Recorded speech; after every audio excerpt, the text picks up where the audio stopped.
by the Montana Television Network. Montana This Morning continues on Montana's News Leader. The Ferguson Fire in California is racing towards Yosemite National Park, and firefighters say weather conditions are only going to get worse as the week progresses. The threat to people who live near that park, that's all coming up. And in Bozeman, an entire family been accused of dealing heroin. Coming up, how much the drug officers found and how a local judge reacted. Good morning to you at 6:29 here on your Wednesday. I'm Missy O'Malley with Chet Lehman, and Matt Elwell will have our forecast in just a moment. Top story for you now, there is no end in sight as a wildfire near California's Yosemite National Park continues to grow. Forecasters expect nothing but hot and dry weather going into next week. In the meantime, the Ferguson Fire continues to grow, reaching more than 13,000 acres yesterday. CNN's Andrew Spencer reports the fire only 5% contained going into the overnight hours.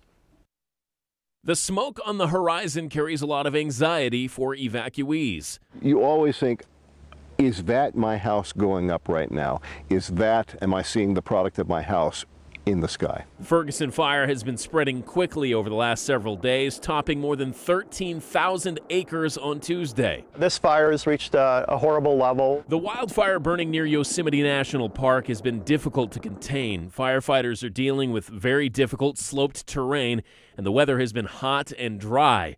The sheriff of Mariposa County, California, said the wind calmed a bit on Tuesday, but he was concerned about the forecast. We're expecting atmospheric conditions changing with a lot of wind coming in. Crews are working from the air when they can. At times, the thick smoke has kept them grounded. The steep terrain, the smoky conditions, just getting access to the fire, all challenges that we're facing. The wildfire claimed the life of 36-year-old Braden Varney over the weekend. A heavy equipment operator, Varney was helping cut fire lines when his bulldozer overturned. I'm Andrew Spencer reporting. Now, some 1,500 firefighters are working the Ferguson blaze, with another 60 command and control officers expected to arrive on the scene this morning. And in western Montana, where wildfires were devastating last year, the Missoula County Fire Protection Association has bumped the fire danger rating to high because of continuing hot, dry weather. MTN's Russell Thomas has more. The story of our Montana wildfire season through Monday afternoon was so far so good. Hot and dry weather in recent weeks has left us on the brink of a wildfire outbreak, and lightning last night and today across parts of the state could be the beginning of a change. The overall fire potential is increasing. We've had 2 to 3 weeks of dry weather now with no rainfall, basically from the Continental Divide westward, and we are getting a little bit of lightning. Areas that are now of particular concern are those that have been hit the hardest with lightning over the last 24 hours, including a stretch between Great Falls and Helena and continuing from Helena to Bozeman. Another spot to watch is southwest Montana into Idaho as winds increase on Tuesday and Wednesday, spreading potential lightning-induced fire starts. Richmond says coming weeks in the near future are promising, but can't promise anything beyond that. I'm not expecting to see any real lightning potential after today for at least a week, if not longer, maybe a couple of weeks. It is possible we could have widespread lightning outbreaks and more ignitions in August at any time. Even eastern Montana, where rain has been more plentiful, has reason for concern as growth quickly dries. The accumulation of grasses that will be drying and curing as in the next few weeks will be very heavy, and that can create very intense fire behavior. Now, it is possible we could skate by this fire season without a peak if lightning stays away, like it did in the very dry summer of 2013. Even then, humans will play a large role in determining what kind of fire season we ultimately have.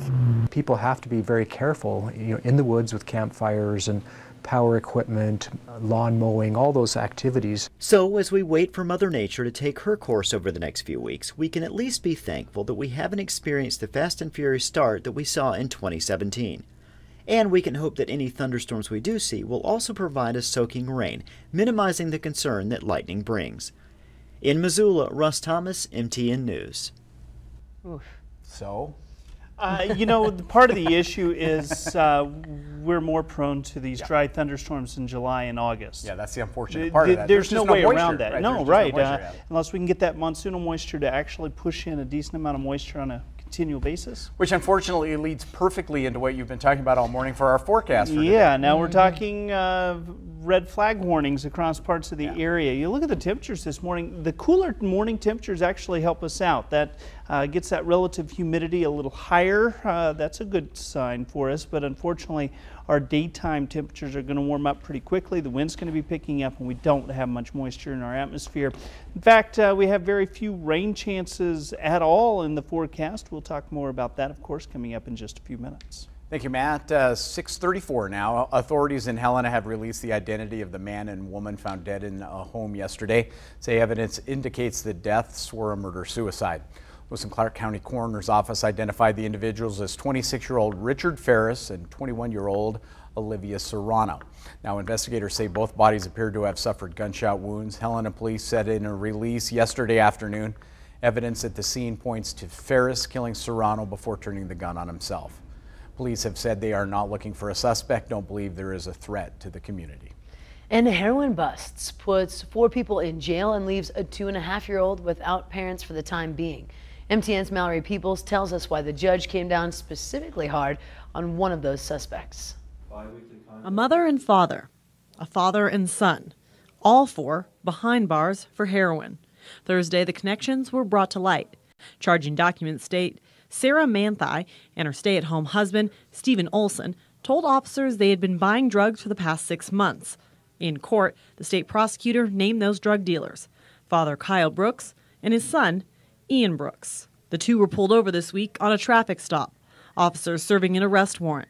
They say they found more than $60,000 cash in the vehicle, plus enough heroin to provide the average user with 1,500 doses. The state asked bail be set at $250,000 for Kyle Brooks. The defense asked for $5,000, but the judge went far higher. The egregious nature of the alleged offense and the safety risk it poses to the community. Setting bail for the senior Brooks at $500,000. Until bail is posted, all 4 will remain in custody. And according to a public defender, the 2.5-year-old child will remain in the care of grandparents. Reporting from Bozeman, Mallory Peoples, MTN News. The child's father has a previous drug conviction, according to the state prosecutor. All 4 are scheduled to be back in court in August. Mining City headlines this morning. Butte Rescue Mission continues to seek donations for the construction of its new homeless shelter in Uptown. Shelter officials announced that Town Pump offered donation of $200,000 if it can get matching donations from the community. Mission wants to place its new shelter facility on this property at East Platinum Street by this fall, but still needs help from the public to get that shelter in place. The modular units which are going to house the shelter are going to be delivered in the next 3 weeks. And our target date, I believe, is October 8th to be up and running full steam ahead. Mission spent the past year trying to get the shelter up and running again after the previous shelter was closed due to fire code violations. We're going to continue to follow that story. Absolutely. For the time being, we must take a quick time out. In a moment, when Montana This Morning returns, we have the latest on a Russian woman charged with acting as a foreign agent of the Kremlin and conspiracy against the United States. But first, here's Gail King with a look at what's coming up at 7 o'clock on CBS This Morning. Good morning. Ahead on CBS This Morning, we'll hear from the boys who were rescued from that Thai cave for the first time as they get released from the hospital. Yay for that. And we visit one of the summer camps embracing facial recognition technology to help parents check in on their kids, how it works, the potential privacy concerns. We'll see you 7 o'clock on the dot.